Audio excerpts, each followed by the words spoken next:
Every banquet, I get the opportunity to introduce a new and exciting person to you from a different arena of pro-life activity.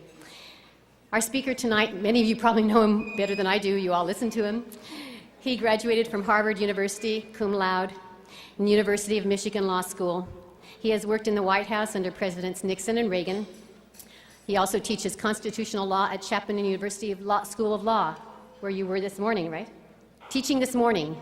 He is driving back after the banquet tonight to Orange County, so he squeezed us into a schedule. We are very special. He is also the executive editor of townhall.com and one of the country's most widely read bloggers at hughhewitt.com, and those of you who blog, I'm sure know that already.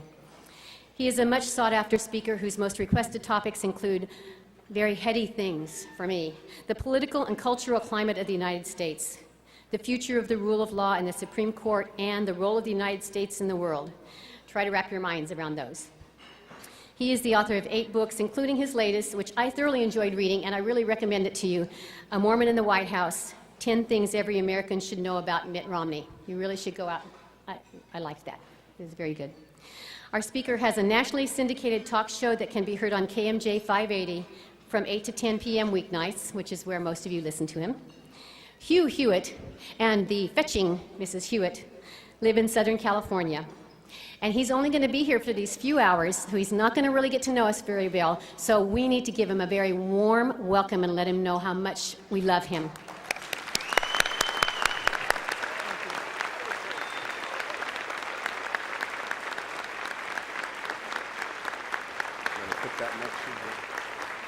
Thank you very much.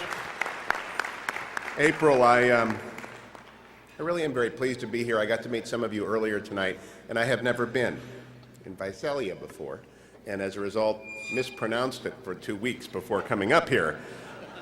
And since it's a tape-delayed show, I get emails every morning from people who said, Hugh, I as in I. So I apologize for all of that. I also know that I'm in Fresno State Bulldog country, and to those, the last time I saw USC play live was when Fresno State beat them in the Freedom Bowl about a decade ago. And it was a glorious thing. So I'm glad to be close to Fresno State as well. I'm surprised that I was invited to speak after dinner because talk show hosts can go 3 hours at a drop of a hat. And I didn't even do the radio show today live, so I've got plenty of energy and settle in. I do like to do fundraisers. I believe in going to where there's a cause that's important, and there is no cause more important than the pro-life cause. There are a lot of parts to the pro-life cause. I'm going to touch on some of them tonight. I'm going to actually kind of make an argument that I've been working hard on. I've never made this argument before, and I hope I can persuade you that I'm right about it. But I do like, when we're at a fundraising dinner, to tell you why I have complete and utter shamelessness in appealing for money. In 1985, I was a young lawyer in the White House. I was 10 at the time. How's that? And President Reagan was the president, of course, in 1985, and I had come over in March to go to work there. It's a very small staff of lawyers in the White House, about 7 of us. And I shared an office with a pretty smart lawyer, a fellow by the name of John Roberts, so I had not much to do. Give everything to John, machine-like, it would just get done. So we could wander around the halls, and one of the things I liked to do most was to attend Rose Garden ceremonies. When anyone would come to the White House who was a celebrity that the media would be interested in, the president would greet that person in the Rose Garden. The Rose Garden is actually very, very small, maybe 4 or 5 times the size of this podium. And staff and visitors brought in by staff could attend the ceremony. And I would go to as many of them as possible, but on one occasion, I was there probably among the first 7 or 8 people because Mother Teresa came to the White House to receive the American Medal of Freedom. And that is the highest civilian honor that we bestow in this country on anyone. And it was a marvelous day. And so I'm standing pretty much in the front row, right in front of the steps that you'll often see the president on when he's receiving a dignitary or a celebrity. And out of the back of the Oval Office comes the Gipper, who is tall and wonderful and robust, everything that you can remember, everything that was celebrated at the celebration of his life. And out of the Oval Office comes really one of the smallest people I've ever seen. Mother Teresa, I knew was not large of stature, but I had no idea that she was really that little. And as per protocol, the president spoke first, and he had a marvelous speechwriting shop. I actually sat, John and I had an office right next to the speechwriters, and the wonderful bunch of guys in there, and they had done justice to Mother Teresa, and the president's remarks were just simply wonderful. And everyone was just full of awe and wonder for this selfless, sacrificing saint. And so it came time, and the president said, "Now, Mother Teresa, let me give you the medal," and put the medal over, and "Would you like to say a few words?" And she said, nodded. So he stepped out of the way, and of course he put the microphone way down like that. And she stepped up, and I'll never forget this. She looked at him and she said, "Mr. President, I need more money." I thought that was the most wonderful fundraising pitch I'd ever. Ronald, well, okay. He probably went in the Oval Office and wrote her a check at that point. But what she spoke from was absolute confidence in the rightness of her mission and of the necessity of support. And so she had the ability to just simply say to the most powerful man in the world, she needed more money to do more of what she was doing. The pro-life movement needs that confidence. It needs that conviction that what it does is, in fact, the most important thing. And that's what I want to talk to you a little bit tonight about. It comes from my conviction that the most important line ever written in American history was the one that began, "All men are created equal and endowed by their Creator with certain unalienable rights, among them life, liberty, and the pursuit of happiness." Of course, in 1776, when Jefferson is working on these lines, he does not know that the revolutionary experiment will succeed. He does not know that it will become, in fact, the most important document ever written, the Declaration, in terms of bringing freedom across the globe. But he knows he's living a contradiction because he's a slave owner. But he knows the truth of what he writes, that all men are created equal and endowed by their Creator with certain unalienable rights, among them life. And when he says that, when he writes it down, he puts in motion a chain of events that we are still living with today. And whether or not we are actually committed to them depends on who you are talking to in the United States. The people in this room are committed to them. I know that. But from 1973 forward, a date that I'll refer to, we have not been as committed to them as we were at the founding. And from that have come some terrible results. And I don't mean just the toll of 40 million plus unborn children who do not reach full adulthood. That is a horrible and ghastly total.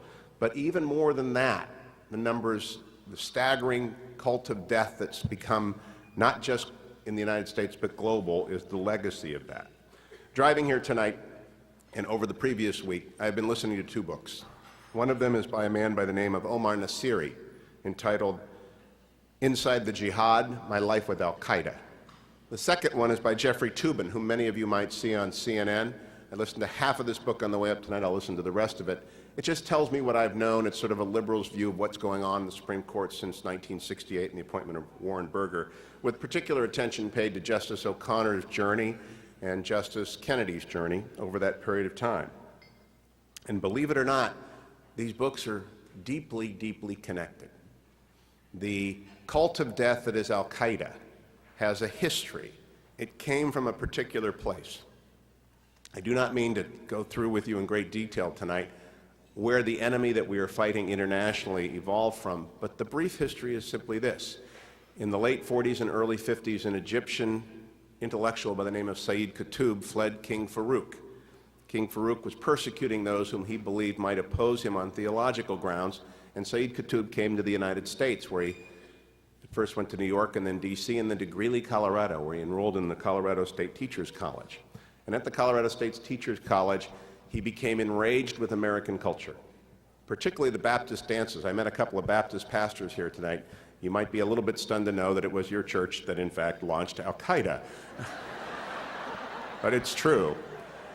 He was upset that young people were allowed to mix, contrary to his fundamentalist Islam, and that they were allowed to dance cheek to cheek, and that the pastor of the gospel was overseeing this and, in fact, quite happy about it, that the young people were mixing in that way and in that time. And he went back to Egypt eventually, and he wrote the book called, I'm going to forget the title of it. It will come to me. Milestones. And Milestones became the Bible of the Salafist movement, the hardcore ideological movement. He was imprisoned by Nasser. He was eventually executed by Sadat, and he became the rallying cry for all of the fundamentalists, including Zarqawi and Zawahiri. Zawahiri is the number 2 guy that bin Laden had. And bin Laden absorbed Zawahiri, and he absorbed this whole theory of what is known as takfir. That came from Sayyid Qutb through Zawahiri to bin Laden. What does takfir mean? Takfir means the ability to decide when someone is not a good Muslim and thus allowed to be killed, and the ability to reinterpret Quranic injunction that was previously held as sacrosanct, that there would be no murder of innocents, no killing of women and children, no war upon those who are not themselves combatants. The Takfir school that grew out of Sayyid Qutb's milestones, embraced and truly mutilated, represented a breach with the past so significant that even though the followers of it were few at the beginning, it spread like a malignancy throughout the Islamic world, and we live with its repercussions today in every single act of violence done in the name of this extraordinarily virulent strain of radical Islam. And it is based upon the premise that some people can judge better than anyone else who is and who is not worthy of living. They broke with a doctrine that all men are created equal and endowed by their Creator with certain unalienable rights. What happens when you let go of that principle is what happened not only to the Islamic world, but what has happened here in the United States post-1973. Once you say, I can reinterpret black letter commandments, I have the authority to do so, then everyone has the authority to do so, and we are simply picking from matters of convenience and principles that we prefer to abide by, as opposed to those which are immortal, such as Jefferson's exposition of natural right in 1776. Bluntly put, we have been at sea since 1973. Since Roe, for 34 years, we have wandered around trying to find a principle to hang on to that makes some sense. But there really is no other principle other than all men and women and children and old and infirm and unborn are created equal and endowed by their Creator with certain unalienable rights. Once we let go of that, everything had to follow that has in fact followed. That's why Tubin's book is so depressing. It was inevitable that we would end up with euthanasia on demand. It was inevitable that we would end up with the Groningen Protocol in Denmark, which many of you will know is the protocol which says even when children are born alive, if they are born with severe disabilities, they will be allowed to die. Sometimes assisted in their quick exit from the world, but sometimes simply exposed in the hallways and the labs of the Groningen Hospital complex in that country. It was inevitable, once we realized that we would start to pick and choose, that doctors would this year at the OBGYN conference announce, subtly, Orwellian-like, that there was a new chromosomal test that did not involve any danger to the women, which they were going to recommend everyone be given and everyone be urged to have, that would detect Down syndrome. I have a law partner who's on the National Down Syndrome Board, and he's deeply upset by this, as is the entire Down Syndrome Board, because they know what it is. It's the attempt to wipe out Down syndrome, to make sure that no child who has that particular call in their life, hard though it might be, and Joe, I found your song very, very touching because of my understanding of what Nicholas lives with and his father, Bill. Nevertheless, it is now the medical establishment's desire to wipe out that sort of child from the map. That was inevitable after 1973. Once it became a question of convenience and of majority rule on a court of 9 people, we had to be there. So what did we end up with? We now have a Supreme Court in Massachusetts which believes it can choose radically from what it believes to be appropriate. And therefore, though not one single instance in the history of the United States at any state level or at the federal level have we ever had a legislature pass a law and a governor sign into law that 2 people of the same sex are entitled to marry, the Massachusetts Supreme Court has imposed same-sex marriage upon the Commonwealth of Massachusetts, which would, I'm sure you, shock John Adams and Abigail Adams quite a lot, and he was one of the framers of that. But that was inevitable, because once 1973 happened, and we began to impose upon the nation an elitist understanding of what mattered more, the convenience of women or the life of the unborn, we would end up where we are. Our fundamental commitment originally was to something called constitutional majoritarianism. It's a lot of words, but it really comes down to this. There are some things legislatures cannot do. You can't shut down newspapers. You can't force people to pray. You can't stop them from praying. You can't take away their guns. You can't make people live in their houses. You can't steal land from them without paying. There were very few rules in 1789 when the Constitution passed. But outside of those non-rules, the thing that we insisted on was that legislatures would decide issues. And unless a legislature decided an issue and a governor signed it into law, it would not be the law anywhere. In 1973, the Supreme Court started up a bulldozer, and that bulldozer was Roe v. Wade, and they decided that they would clear away all the laws that they thought ought to be cleared away. In 1973, Chief Justice Roberts used this analogy in his confirmation hearings. The judges went from their traditional role of being umpires to the role of picking up a bat. And what they hit was a old and much important proposition that we would honor the choices of legislatures and first principles when it came to law. Now where are we? A court of 4 very old liberals, 1 old undecided, 1 old originalist, and 3 relatively young originalists. That's where we are. We have been 34 years in the legal wilderness. I wonder if it will take us 40 to get back, but it is a very close-run thing. What do I tell my law students twice a week? I make the joke over and over again. Write whatever you write down in pencil. Don't use ink. And that was most obviously seen in the jurisprudence concerning late-term abortion, where the pro-life movement won an enormous important victory just this past term with Justice Kennedy writing. It was not a sweeping victory. It was not overturning of Roe v. Wade, but it was so important. So important that, in fact, Jeff Toobin in his book, he's a man of the left, is almost crying, grieving over this. Although unconsciously, he admits that the procedures involved were, quote, grisly. Grisly is not a neutral adjective. Grisly is the sort of adjective that gives away what you know to be true, that they are inhuman and depraved and evil procedures. So it's not that we haven't won the argument, it's just that we simply have not been able until this year to muster the numbers. And how frustrating it has been to be a pro-life activist. 11 of the last Supreme Court appointments have come from Republican presidents. For the last 15 years at a minimum, but more like 25, people in this room have waited expectantly for the day when a majority on the Supreme Court says, we were wrong. The majority on the Supreme Court, unfortunately, turns out to be like the Fonz in Happy Days, incapable of saying, we were wrong. They are wrong, but we are not yet there. And now this is why I am worried. I mentioned to you there are 4 old liberals on the court. Justice Breyer, Justice Ginsburg, Justice Stevens, Justice Souter. The youngest of them is, I believe, 72. That is a lot of judges. And then add in the fact that Justice Scalia and Justice Kennedy are also over 70. Right, so you've got 6 justices on the Supreme Court who are over 70, one as old as 86, Justice Stevens. That means in the next 4 years, under President Clinton, no, we don't do politics here, or somebody else, the Supreme Court will be mightily remade. That brief, shining moment of progress that we enjoyed this past year is so precarious as to really undermine even calling it progress. These 4 inflexible opponents of life, Justices Souter, Stevens, Ginsburg, and Breyer, could be expected to easily lay down their robes to allow a pro-choice president to replace them with much younger justices, so to assure those 4 positions.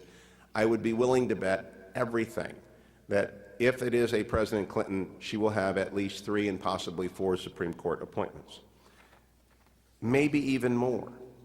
This is where I become very, very concerned.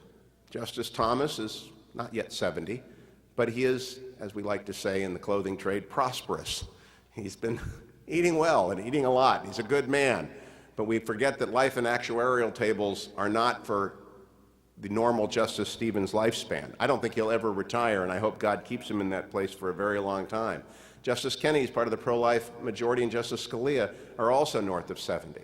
So what I'm saying to you is there really is every likelihood that 7 justices of the Supreme Court will retire over the next 4 to 8 years or leave the court in some other way. Thought about that? 7 of them. 7 hardcore pro-choice justices. 7 hardcore pro-euthanasia justices. 7 hardcore anti-traditional marriage justices. What would that do to this country? Unmoored completely from the principle that life matters. And what would that say to our enemies about who we are as well? This is where I want to tie it all together and then talk about what you can and have been doing and why it is so important. The enemies of radical Islam look at the United States and they say it has no faith, it has no beliefs, it has no principles worth defending. They do not believe in our equality of women, they do not believe in our equality of religion, they do not believe in anything that we stand for, freedom of speech. They wish to have theocracy. But the one thing that we cannot turn them back on is that within the Islamic world, children are indeed welcomed and honored. And as Mark Stein, my frequent guest on the radio show, has said, if you look at demographics, demographics are not arguable. Demographics are simply rules of operation that roll forward. And in Europe, Europe will be an Islamic continent within 2 generations, perhaps even sooner, because of the birth rate crisis. And Pope Benedict has spoken about this, as did John Paul II before him. The reproduction rate for a civilization is 2.1 children per married couple. If they don't have 2.1, that means they are declining to reproduce themselves. The reproduction rate in Spain is 1.5, a great Catholic country that is choosing not to reproduce itself. In Italy, it is below 2. In Russia, it is way below 2. These are only in Poland, I believe, and one other country, it might be England, but Poland is robust. Europe is choosing not to replicate itself. The United States is at 2.1. We are choosing to replicate ourselves. But how precarious is that number? So who is going to replace the people who are not replicating themselves? In Europe, it is going to be Islamic, often fundamentalist people who believe in children and in large families and have not deterred from that, and themselves argue that we are the ones who are anti-life, and it is hard to argue with the proposition that we are when 40 million plus have been killed before their time. If we do not reverse this ethic, it will not matter whether we confront our enemy and win, because we are taking ourselves out of the game. So what do you have to do about it? It is not a political group. I'm not here to advocate political action tonight. I'm very, very aware that the group doesn't do that we have Democrats among them. I like to joke my best friend in the world was Bill Clinton's deputy chief of staff. He's not rotten, he's just wrong. He's from Massachusetts, which is pretty much like getting hit in the head with a brick when you're young. What do we have to do? We have to not only pray for and work for the right kind of justices, we have to persuade our neighbors that this matters. That's the hardest thing. That's why I salute you. In many parts of the country, no one will come to a pro-life dinner. I've been to some pro-life dinners with 8, 10, 12, 14 people. Some parts of the country, it's simply not culturally acceptable to be in this room talking about these things. It's icky. It's not mainstream. It isn't the expression of elite opinion. Michael, I don't know how you do it, but thank you for doing it with younger people, because it's a very hard message to take out into a community of younger people who have been raised in a relentlessly relativistic age where every single program they come in contact with does not value life. Every day, all day long, the number of impressions does not value life.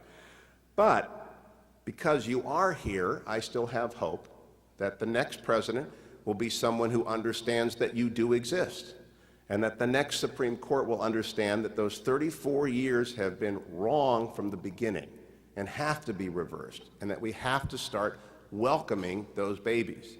I hope there's someone here who will fund the billboard campaign, for example. I believe in that a great deal. Frank Luntz is a guest on my show. Frank is one of the masters of modern American communications. Last time he was on my show talking about The Words That Work, his book that came out, he told me it was his goal in the course of every interview to say his book title 7 times. Because if you did not say anything 7 times in America, it would not be remembered. This is the law of 7 impressions. If you don't make a message come through 7 times, it isn't heard. You just have to do it again and again and again. It's very hard to do that, but it's easy with billboards and cable television. That's why that's such an important aspect, modern American communications. It's also hard to be in this room because you don't see the results of your work. You don't get to see the young mother who decides, because of these messages or because of the talk that Michael or Carrie or April gave them, that it is worth having that baby. That you don't get to see that. You won't get to see that until you reward in your house, in your mansion, in whatever room that you're in. You don't get to understand what you're working for. So you're investing in something that is very, very, very tangible in that lives are saved, but very, very invisible to the people who are instrumental in saving that. But I want to thank you for doing that. It's not just those babies' lives, but the civilization itself and the community that exists around it and the rest of those rights which are guaranteed under that Constitution which proceeded from that. So tonight, as I conclude, I really don't want your applause. I do want your money. I really do want your money. Because what it does in ways that you cannot understand is provide hope to those people not yet born that they will be given the opportunity. And it provides advocacy for legislators and for opinion makers and for people in the community that they've got to stop and look at what happens when a culture embraces other than life. The argument I've been making tonight is, if you want an argument for why people want to be part of this movement, it's to study the other side and what happens when you embrace the cult of death. If you're not for life, that's where you are. There isn't a middle ground. Either all people are created equal and endowed with their Creator with that right to life, or they're not. And this country has to make up its mind. It has to decide, and has to decide fairly soon, and it will decide by virtue of ends up on the Supreme Court.